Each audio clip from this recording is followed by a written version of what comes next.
Hi, Rob. What concretely is Mr Faraj hoping to get out of all of this? Well, I'm not sure whether he's going to get very much concrete out of it, but certainly the idea in general is to shore up European support at a time when international support in general seems to be ebbing away from the Government of National Accord in Tripoli, the UN-backed Government of National Accord. We have seen support from Antonio Guterres, the UN chief, calling for that Ramadan ceasefire, but it doesn't seem to be going very far at the moment. But otherwise, we've seen rather the opposite happen, with Donald Trump having a phone conversation last month with Haftar, in which he praised the work he was doing to fight against terrorism and to secure the oil fields. We've seen some sort of equivocation on the part of France. We've seen Saudi Arabia, the Egyptians, United Arab Emirates supporting Haftar. So from the perspective of Faraj, things don't look particularly good at the moment. But his card, I suppose you could say, if he has one, is that Haftar's forces have not been making great progress in the battle to take Tripoli. So he's beginning to look as though he's not quite the strong man he would perhaps like to present himself as being.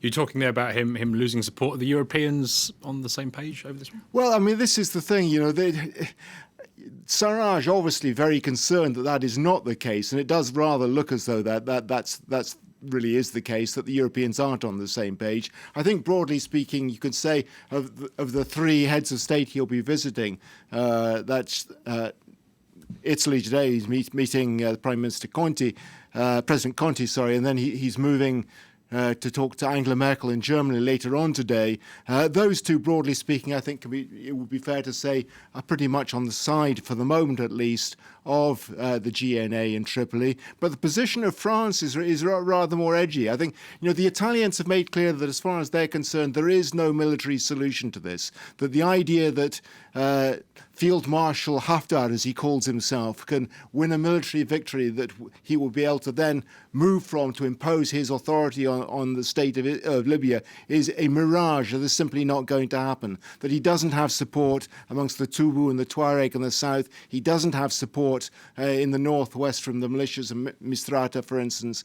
And the fighting at the moment, which has become bogged down, rather suggests that he's not in the position to do that. The French, on the other hand, particularly Jean-Yves Le Drian, who's now foreign minister, was defence minister, and when he was defence minister was rather supportive of the idea of using Haftar as a strongman, is rather different. They've been equivocal. They claim to be shocked, the French, by the advance of Haftar when he moved first on Tripoli. But many people think, well, maybe not quite as shocked as they're making themselves out to be. And from the perspective of Faraj, it does rather look as though the French are hedging their bets. Faraj has quite openly criticised France for its position on Libya. So there really is a lack of a solid position, I think, in Europe.